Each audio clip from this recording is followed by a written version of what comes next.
Welcome, everyone, to Safeguarding the Rare Gentiana puberulenta. Should hybridization be a management concern? Wow, I can't believe hybridization was the word that gave me trouble there. Just a quick reminder for everyone as we get started. Please use the Q&A box on the right for all of your questions. The chat function can be used for any other discussion or comments throughout the presentation. Our presenter today, Melissa, is going to address as many questions as possible in the time that we have live. For any questions that we're not able to cover, she has agreed to respond directly in the Whova app at some point later today. So please check back if your question does not get answered. So it is now my pleasure to introduce Melissa Duda. Melissa is currently a PhD student in the plant and microbial biology program at the University of Minnesota.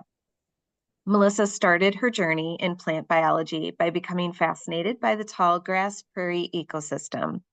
At that time, she was volunteering with her local conservation district in the Chicagoland area. Her research now at the University of Minnesota is likely going to be focusing on the hybridization in Clarkia, which is a genus of plants native to California. Welcome, Melissa. We're really looking forward to learning more about your research. Awesome. Thank you so much. Hi there. My name is Melissa Duda, and I would like to welcome you to my talk titled Safeguarding the Rare Gentiana puberulenta. Should hybridization be a management concern? Thank you so much for attending this session. I'm very honored and excited to be presenting at this conference, and I hope you all learn a lot during this session. So I will logically start by a little bit about myself. I'm currently a first-year PhD student at the University of Minnesota in the plant and microbial biology program. And since it's my first year, I'm not sure what specifically I will be researching, but I can tell you that it will take place in the genus Clarkia, which is a genus of plants native to California. And it will be pretty closely related to what I'll be talking about today, being plant hybridization and introgression. But we're not here to talk about plants in California. We are here to talk about my favorite ecosystem, being the tallgrass prairie. And like I said, I'm honored to be a part of this conference because it's an opportunity for me to maintain my connection to the prairie. The theme of this conference, Finding Your Place in the Prairie, is perfect, and it's a theme that demands reflection for all of us. I took the time to reflect on this theme, and it mostly made me think of how did I find my place in the prairie, which is a perfect opportunity to explain my backstory to y'all. So here's a picture of me walking around at the Lake in the Hills Fen. For those of you who do not know, it's a nature preserve about 50 minutes out from the city of Chicago, and it's a nature preserve filled with fens and prairies. I grew up walking distance away from the Lake in the Hills Fen, and when I was young, me and my best friend Elizabeth and I would often go to the prairie to explore, and we really got into monarchs and milkweeds as kids. We loved catching frogs and crayfish in the creek there and looking at flowers. And there were also plenty of hills to run and climb up and run down. So I grew quite fond of the prairie at a young age. And when I grew older and pursuing my undergraduate studies in wildlife conservation, I decided it would be a good idea to become a volunteer at the Fen. An older volunteer at the Fen introduced me to a lot of prairie plants over the year, but my interest was absolutely piqued when I was introduced to the rare Gentiana puberulenta, commonly known as the prairie gentian or downy gentian. I became so curious and enthralled by this plant that it culminated into a master's thesis in the plant biology and conservation program at the Chicago Botanic Garden and Northwestern University. This is largely what I'll be chatting about today. So let's lay some foundational work about prairies to set the stage. Okay, this is basic, but really important. Prairies are one of the most endangered ecosystems in the entire world. Which, extending this logic a little bit more, native prairie plants are endangered, and here's just a few examples of the many hundreds of plants that are considered threatened, rare, or endangered across prairie states. One of these plants is Gentiana puberulenta, like I said, commonly known as the prairie gentian or downy gentian. So it's considered rare in portions of its range. The prairie gentian is typically always found in high-quality remnant prairies, at least that's where I've seen them. But I know there's also some success stories with prairie restorations with them as well. I do not think it's officially listed as rare in Wisconsin and Illinois, but I know it's disappearing and being extirpated from some sites, and land managers are really concerned about it. Like many other rare and threatened prairie plant species, Gentiana puberulenta is threatened by habitat destruction and degradation due to conversion of prairies to agricultural land or infrastructure, and habitat fragmentation. So we have these nice pockets of pristine remnant prairies across our landscapes, but they are broken up into these small pieces, which limits population size and persistence and prevents these small populations from interacting and breeding with one another, which is an issue for many prairie species.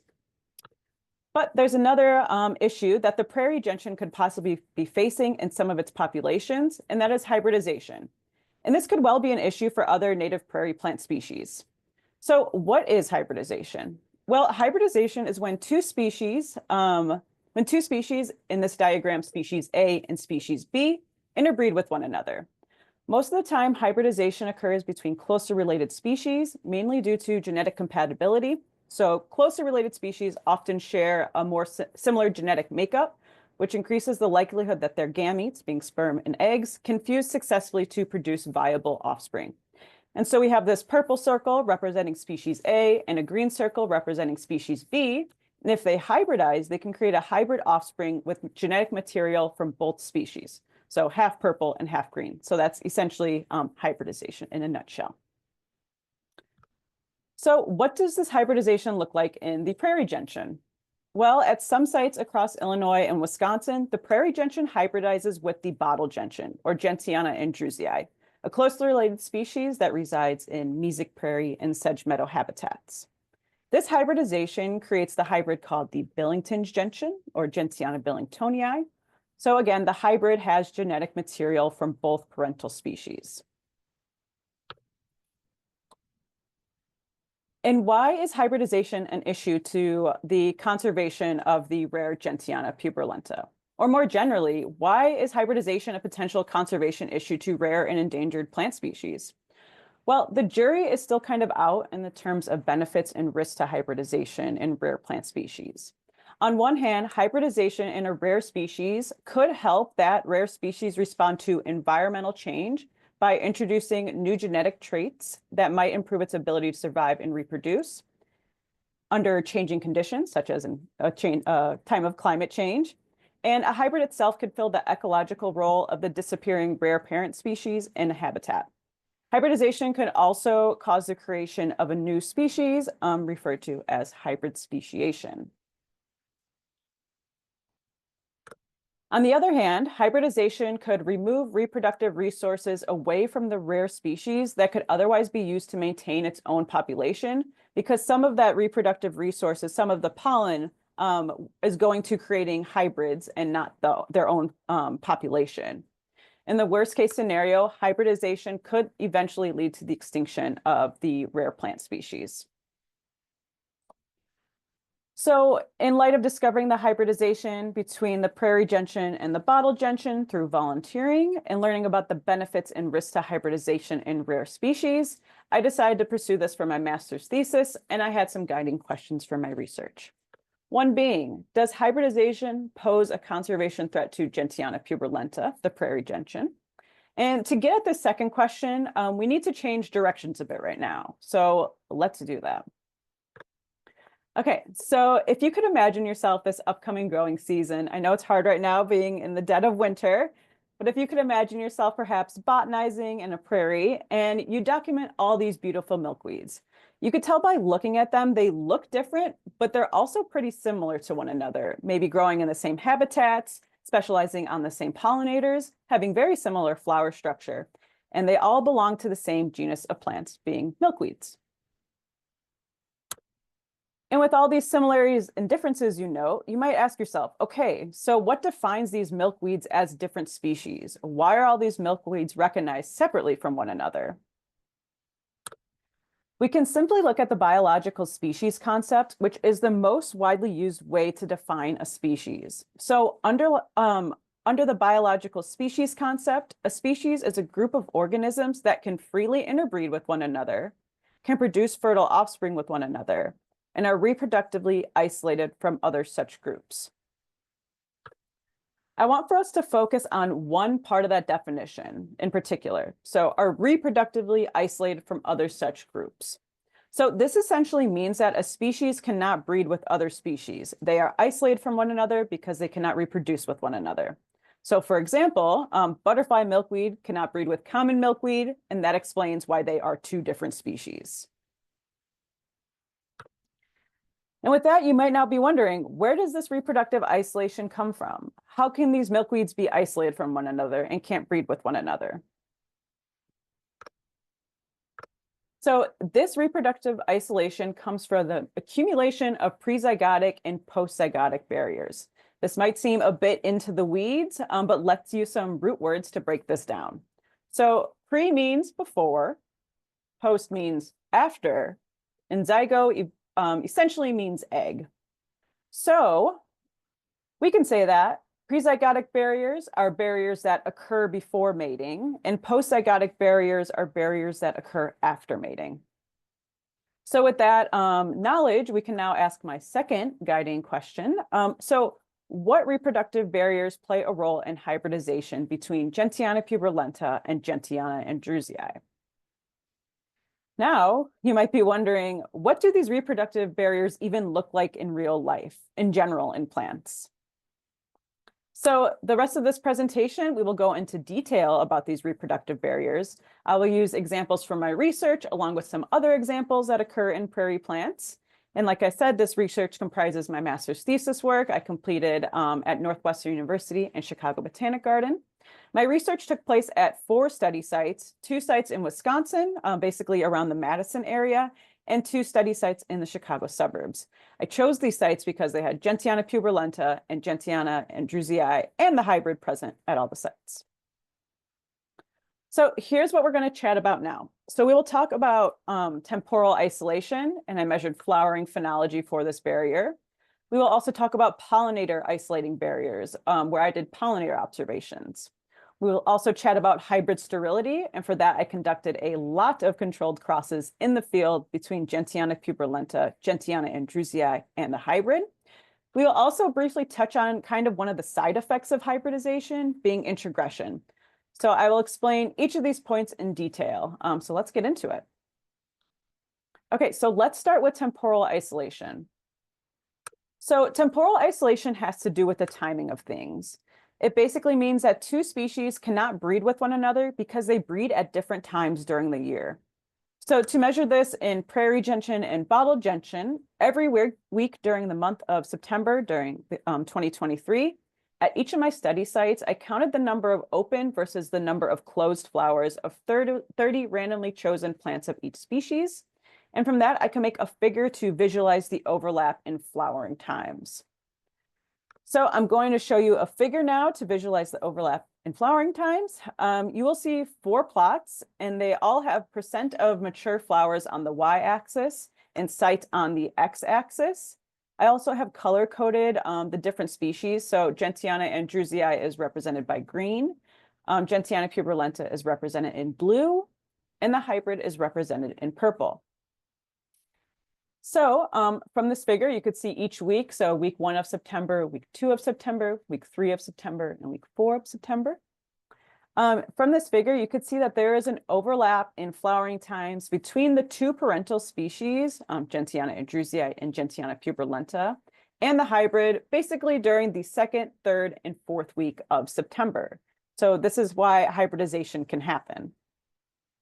And to reiterate this point with a prairie example, so Solidago juncea and Solidago speciosa, being in the same genus, are closely related with one another, but they exhibit temporal isolation and cannot interbreed with one another because of this.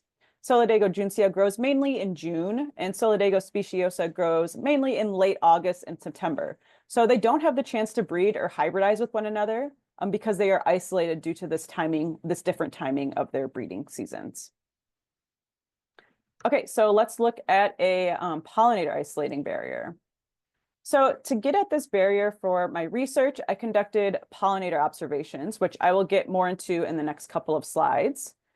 So as fellow prairie enthusiasts and general lovers of nature, we know that different flowers attract different pollinators and vice versa.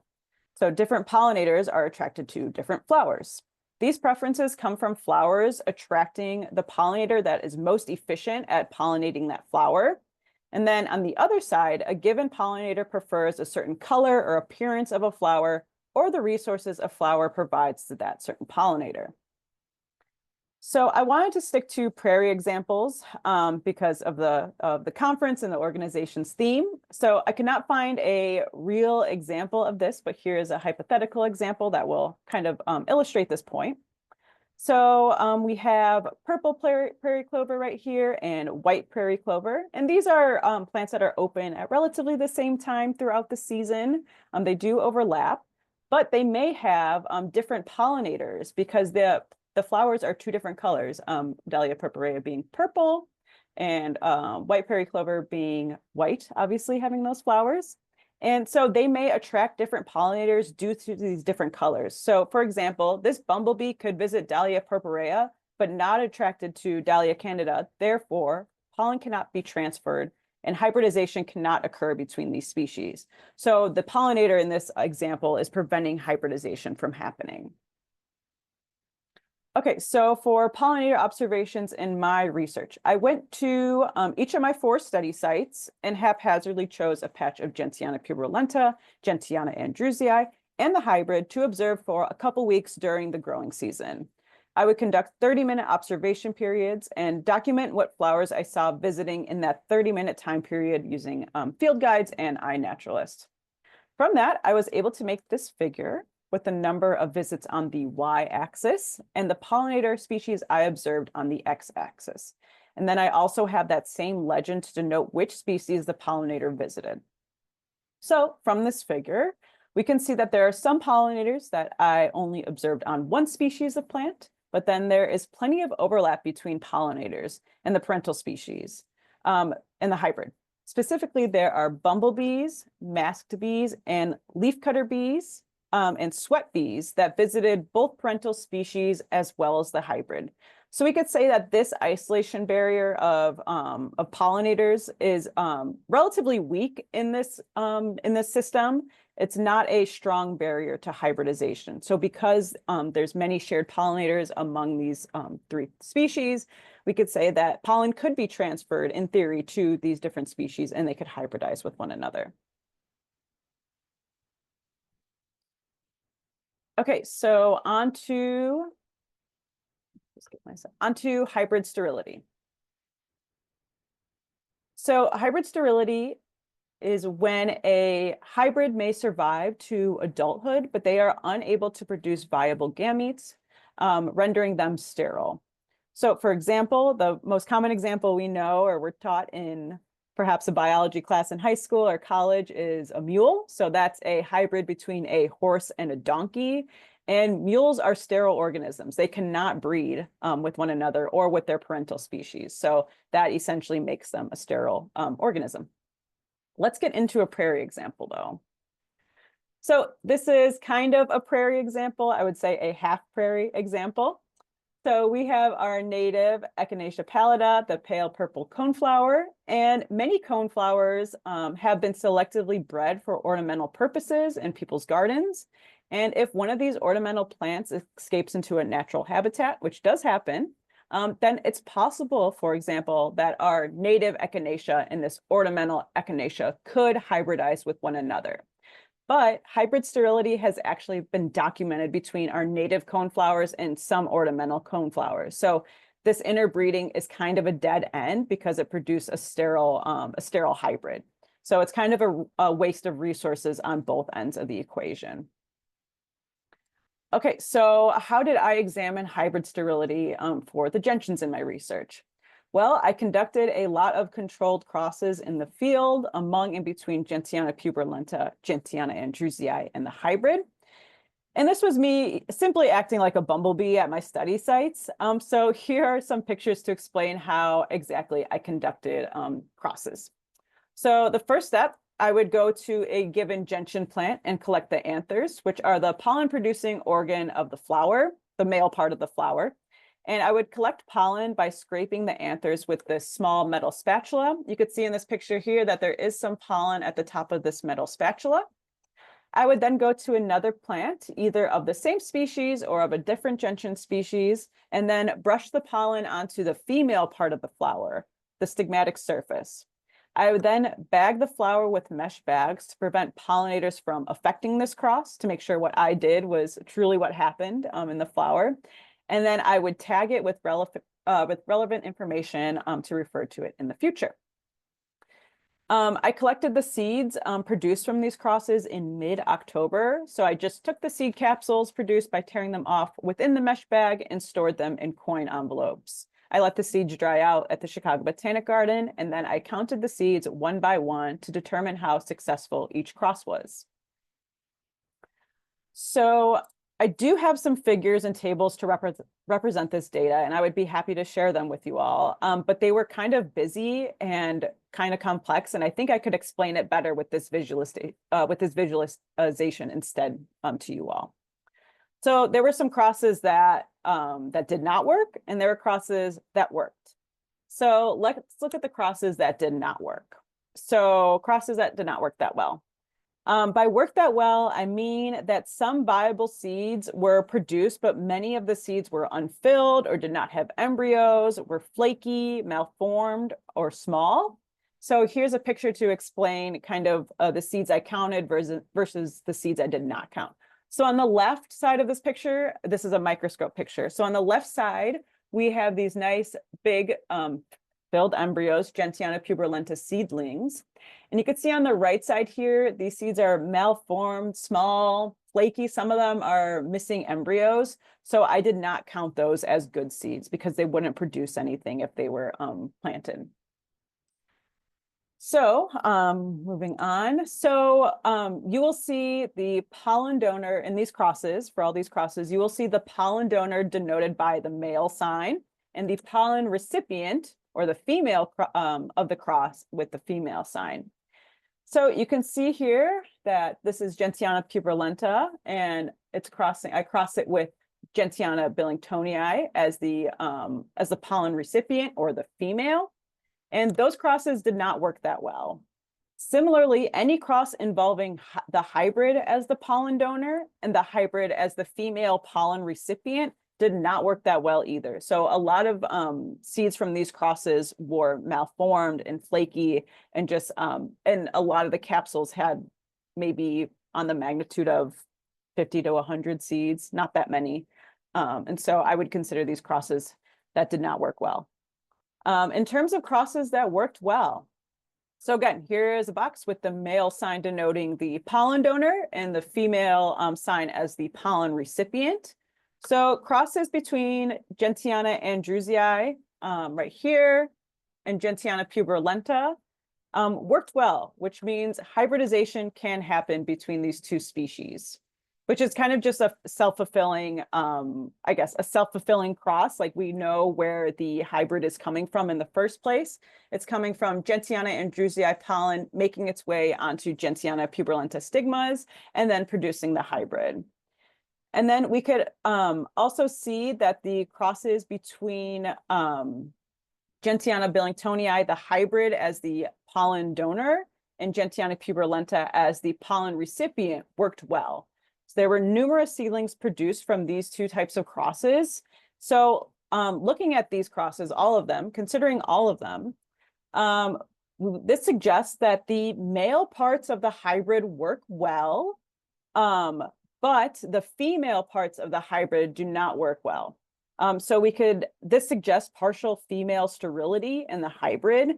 So the hybrid is basically half sterile, and it's the female parts of the hybrid that really do not work well.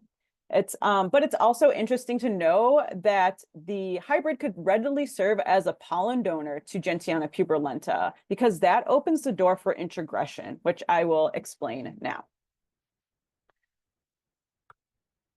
So getting into my last kind of component here, introgression. So I use two morphological trait measurements, being calyx length and corolla length, to measure and detect introgression for my research. So let me explain what introgression is first. Okay, so we have already seen this diagram that I introduced earlier, but now we're going to add a little bit of complexity to it. So introgression is defined as the transfer of genetic material from one species to another due to hybridization and backcrossing. So the first step for introgression to happen is what we have here, what we already saw. We have Gentiana puberulenta and Gentiana intrusii hybridizing and producing a hybrid. So that's step one for introgression to happen. And then from the controlled crosses, we learned that Gentiana billingtonii pollen could make its way onto Gentiana puberulenta and produce viable offspring. So they could cross with one another and they could, the crosses do work. So we have the ability for the hybrid to cross with with Gentiana puberulenta, and this is called backcrossing. So this, like I said, this cross is specifically called a backcross or backcrossing. And you could see how genetic material from Gentiana andrewsii can become incorporated into Gentiana puberulenta kind of in this roundabout way, this way of backcrossing right here. So how can we detect introgression? Well, the best way to detect introgression would be to do some sort of lab work to analyze genetic material or the DNA in these species, but I did not have the resources during a 2-year program to do this. But luckily, a previous researcher on these two gentian species, a botany professor at the University of Wisconsin named Dr. J.T. Curtis, he found 2 morphological trait measurements being calyx length and corolla length that can serve as a way to distinguish between the two gentian species. And so I use this as a way to detect introgression in my studies.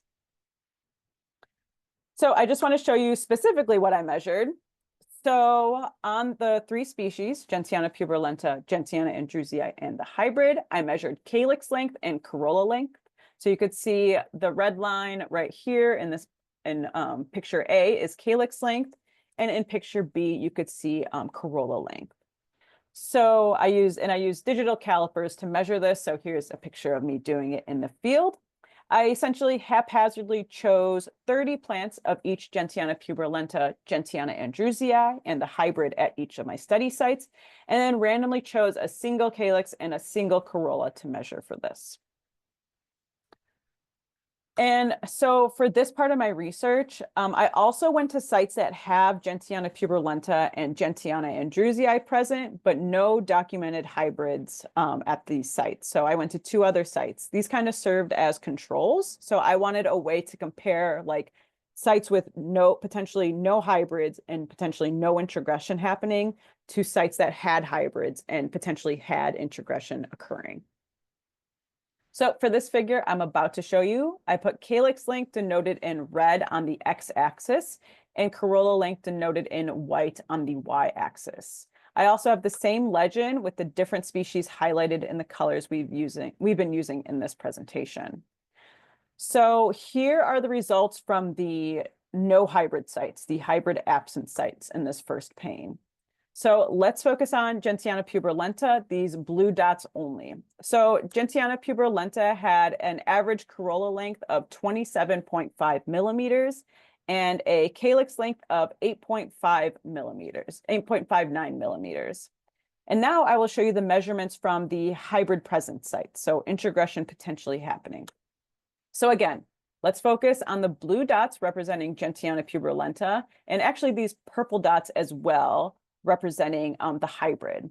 So upon inspection of these 2 graphs, comparing the 2, you could readily see that looking at both these graphs that the blue dots seem to shift upward and towards the right more at these hybrid sites and in Gentiana puberulenta right here in the blue.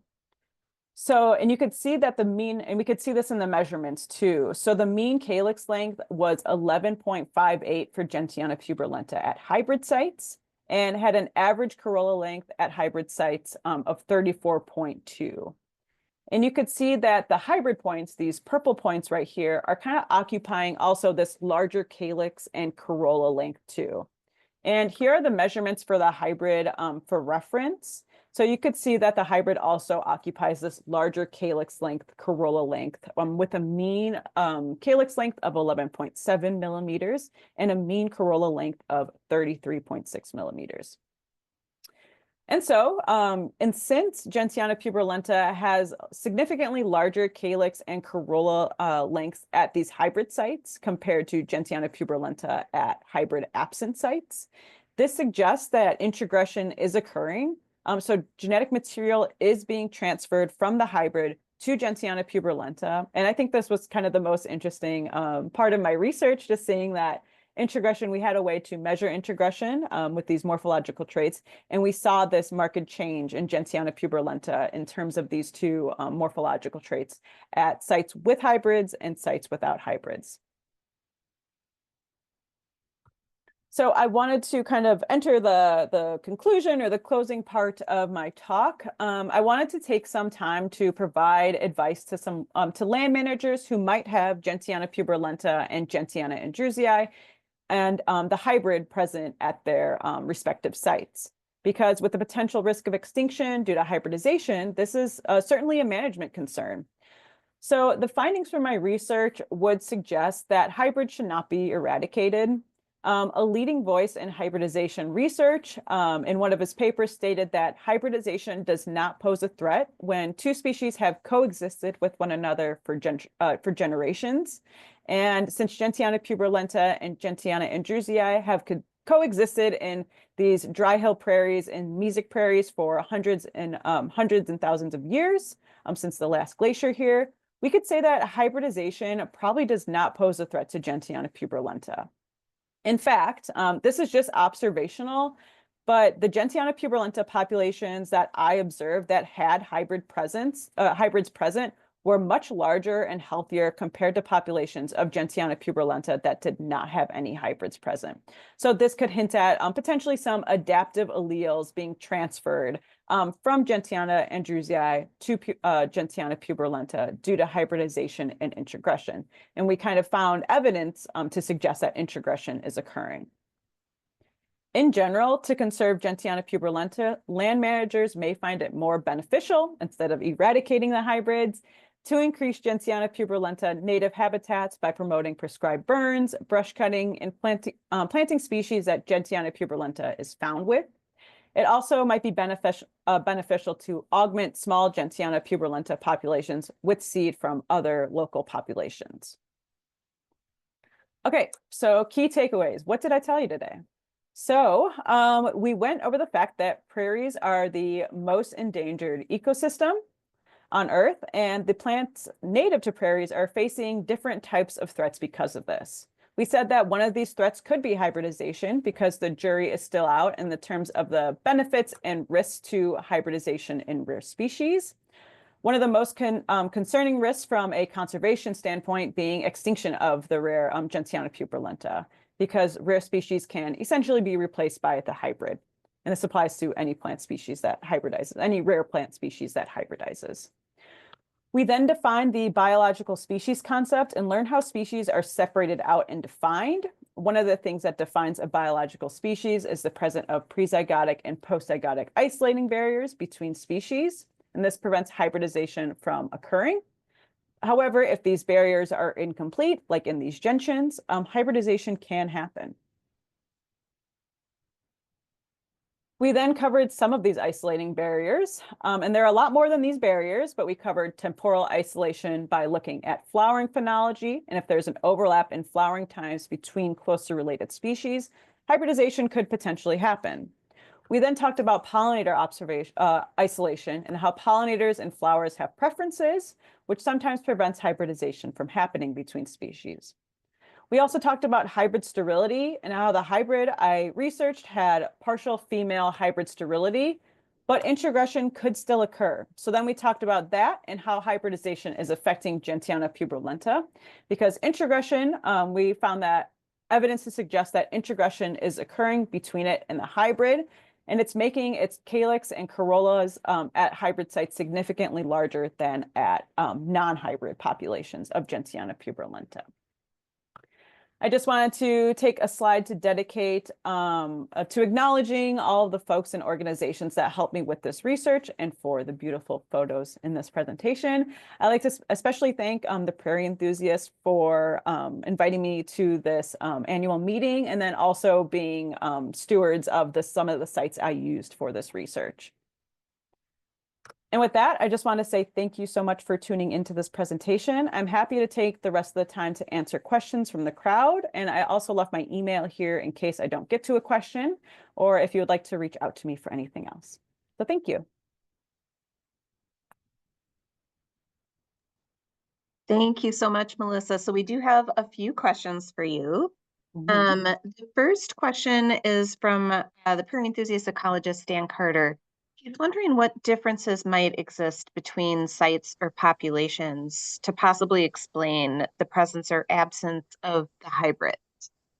Yeah, that's a great question. And that's something that wrecked my brain in the beginning of it too, because like I said, some sites do have the two parental species, but there's no hybrids. And some sites have the two parental species and have hybrids. I would say a big thing is distance between the populations. So just by going to my study sites and walking through them, the population or the distance between Gentiana puberulenta and Gentiana andrewsii at hybrid sites are closer, like maybe 5-minute walk, not even. And so they grow really close together. And I think that allows the pollinators to kind of travel this short distance and potentially transfer pollen between the species. At sites where there were no hybrids, the parental populations were a much more farther walk from one another distance-wise. So I think that's kind of a main factor in it. So what would you say to the notion that this is just plant evolution, adapting to whatever niche environment that plant is in, cross-blending with sufficiently compatible species in order to evolve? Yeah, I mean, I definitely don't have an, I'm a hybrid supporter. I certainly don't have an issue with hybrids. And this might be like, you know, in the research or in the literature, there's been talks about hybrid zones being a spot for these evolutionary processes to play out. And that's why I advocate for land managers. I know some land managers are eradicating hybrids, these gentian hybrids, because they're worried about the extinction risk to Gentiana puberulenta. But these, like I said, these hybrid zones may be very important for these evolutionary processes to play out. One of them being the fact that there could be reinforcement happening where it's sort of so reinforcement is when species hybridize, but eventually these barriers that these, like I said, these barriers that I talked about, these prezygotic and postzygotic isolating barriers might actually reinforce the fact that these are two separate species, and that could be playing out as well in these hybrid zones. So Gabriel Bertelson had a question. He's first starting with making sure that he's understood what you're saying. So if he's understanding you correctly, the bottle gentian normally has shorter corolla and calyx, but the Hmm. introgression causes prairie gentian to grow longer corolla and calyx. To Yes, yeah. him, that felt a little counterintuitive and wondering if you might have theories.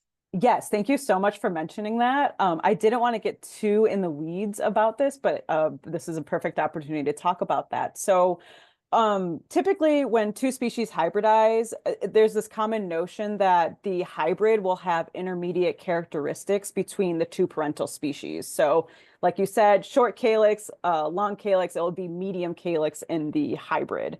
But however, there are cases where the hybrids will exhibit these, they're called transgressive traits, where the hybrid will be somewhere on the opposite, like kind of on one end of the spectrum past the parental species.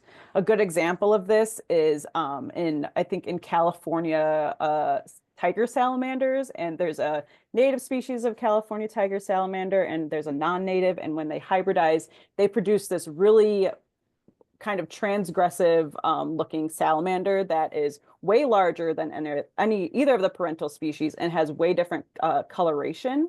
And so these are transgressive traits kind of arising in hybrids. And that's what we see in Gentiana billingtonii. So even though Gentiana andrewsii has these short calyxes and Gentiana puberulenta has these longer ones, the hybrid that they produce has these extra long ones. So that's really interesting. And yeah, and that kind of is counterintuitive the way that the way that like the way I explained it, but it is the hybrid is transgressive in certain traits, calyx lobe and corolla lobe being one of them, the two of them. So you had a couple of control sites where you were measuring the calyx and the corolla. And I'm curious how the measurements at those control sites would compare to the historical record of corolla and calyx sizes. Were they equivalent, or are we starting to see that the quality of those plants, given some of the small remnant communities and fragmentation you talked about at the beginning of your presentation, like, are we seeing that there's a degradation in the quality of the plant material at those sites? Yeah, that would be really good. That's like a good future follow-up question because you could definitely leverage like herbarium specimens, I feel like, to do that, as well as I know I mentioned a botany professor, Dr. JT Curtis, who has some data on this, on calyx lobe and corolla lobe length. And so it'd be interesting maybe to go back into his data as well and try to see if there's any like marked shift in the calyx and corolla length of Gentiana puberulenta. So that's definitely a good follow-up question. Okay. So from Jim Rogala, wondering if there are examples of three-way hybridization. So for example, maybe cream and bottle hybrids coming into the downy bottle hybrid. Yeah, so this is fun. Yeah. So yeah, there's definitely okay, so it sounds like he's familiar with some of this. So yeah, so Gentiana puberulenta can hybridize with Gentiana andrewsii, the bottle gentian, and then Gentiana andrewsii could also hybridize with the cream gentian. I know there's also the triangle is complete because Gentiana alba, the white prairie gentian, can also hybridize with the prairie gentian. And so there is this kind of like triangle of hybridization going on, which is really interesting. And I think the hybrid between Gentiana puberulenta and Gentiana alba is Gentiana curtisii. And it does happen. I looked at iNaturalist, and I think I found one at one of my sites before. So yeah, there is that kind of triangle going on, and it does happen in other systems as well. So that like again adds another layer of like complexity to this, which is really, I think, just really interesting, really exciting. Okay, so a question from Jim Proctor, and I am representing the novices amongst us in the Of prairie course. enthusiast community. So I have no filter to tell whether you're likely to have a response to Jim's question, but I'm going to ask it nevertheless. Yeah. Any thoughts on hybrids of butternut, newly endangered by a disease? I am not familiar with that, but I Okay. mean, sounds interesting. Yeah, I know that, I mean, hybridization does. I know there is I think there is like Oriental bittersweet that hybridizes with like there's many, I guess, many contexts of hybridization where these I'm talking about two native species right now in this presentation, but there is a management concern for hybridization that occurs between an invasive species and a native species. That's a major management concern. And so I know there's research also going on in that realm too, which is really interesting. So yeah, sorry I couldn't help you there more, but great question. Yeah. So if there's more to clarify from the questioner, by all means, like type a little bit more information in there, and we'll see if we can do a better job of posing the question for you. Consider the source, right? But another question, Melissa. So the sites where you observed higher gentian population in places with the hybrid, is it possible that those were just sites that were more hospitable to gentians in general? And that's why the parent and hybrid species were able to thrive? I think so, definitely. I think that could be a factor. So all of my sites included kind of remnant prairies. So that's they kind of were all in common. All that was the common thread between all the sites where they were remnant prairies. So there could be like, yeah, definitely site differences. I know some of my sites were smaller than others in terms of like the sheer size of them. So yeah, that definitely could have, I think, affect it. So you were doing your studies in Chicago. Were these Illinois prairies? Were you in Wisconsin? Tell us a little bit about the range of the sites that you were researching. Of course, yeah. So two of my sites were in the Chicago suburbs. So one being the Lake in the Hills Fen, and the other being Salm Prairie by the Chicago Botanic Garden. I also had two sites up in Wisconsin. So I had, actually, this is a picture. Scourge Thompson Prairie was one of them, right here. And then I also had a private land owner I was able to use their site as one of the places where hybrids were occurring. And that was more closer to the Wisconsin Dells. And this is, I think Scourge Thompson is in Barneveld, Wisconsin. And so, yeah, it was a kind of a mad dash in a way to figure out where these plants were before my research started, and then going to visit the populations. And some of the times I was let down because I couldn't find any prairie gentian. Some of the land managers are like, well, it existed here, 5 years ago, and now it's not here. I can't find it. So that was a lot of fun to, I guess, like get introduced to different places and explore them, and then kind of settling on the sites that I had. So you clearly have a love of the prairie. What's with the California botany interest? Tell us about what the future holds for you, and is your heart gonna bring you back to the prairie at some point in the future when your research is complete? Yeah, so that's a good question. So I mean, I'm the most fond of the prairie. I love prairies, but and obviously growing up in the Midwest and kind of being in the Minnesota area too, kind of just keeping my Midwest roots. But so the prairie interests me, but also hybridization and introgression very much interests me. And the genus Clarkia happens to be a relatively young group in terms of how, relatively young in terms of how they or when they evolved or when they split off into different species.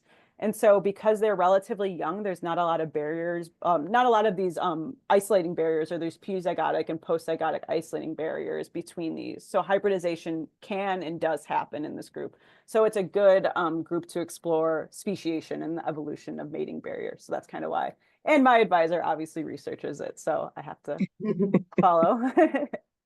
So it sounds like there's room for us to hope that you will broaden your knowledge and then come back to us when your studies are complete to contribute to our building understanding of the prairie. I Melissa, would hope. just one more question, I think. What lessons do you hope you'll be able to learn from the Clarkia research that, if you had that crystal ball and now it's time for you to come back, like what would you see potentially being applicable to continued research on prairies? What would you want to look into next? Yeah, so that's a really good question. I guess what I'm most interested in now is how potentially what I would hope to bring back to prairies is making them more resilient to climate change in the future. Mhm. Because, like I said, with this introgression, there's a thing called adaptive introgression. So that's introgression that occurs when adaptive alleles are kind of given to a rare plant species through hybridization, and that can make them more resilient to climate change in the future. So maybe for the prairie gentian that could be happening, or for other prairie species. So I would hope to be able to come back and apply that knowledge and make prairies more resilient in the future with climate change. Well, we will welcome you with open arms when your studies are complete and you're ready to come back to contribute more knowledge to advise us on our management practices. It's always interesting how the research and practice blends together in restoration of these sites. So thank you so much, Melissa, for your work, for your commitment to the prairie. We wish you all the best with your continued study, and we'll be eager to hear what the results are.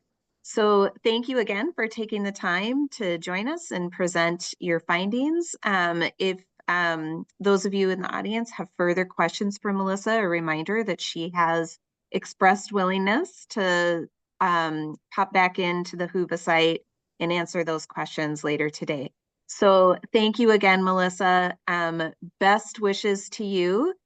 We are now going to be on a break for a little while, so this will be a great opportunity for those of you who have not yet submitted a haiku to our contest. Make sure you get on that. If you have not yet voted for your favorite photo in the photo contest, this is a good time for that. And just interacting in the community, getting to know one another. So this is a great chance for that. Enjoy your lunch. And then at 1 o'clock, strongly encourage you all to come back and check out the student presentations from 1 until 1:30. And we'll see you back for more programming this afternoon. Thank you so much. Thank you.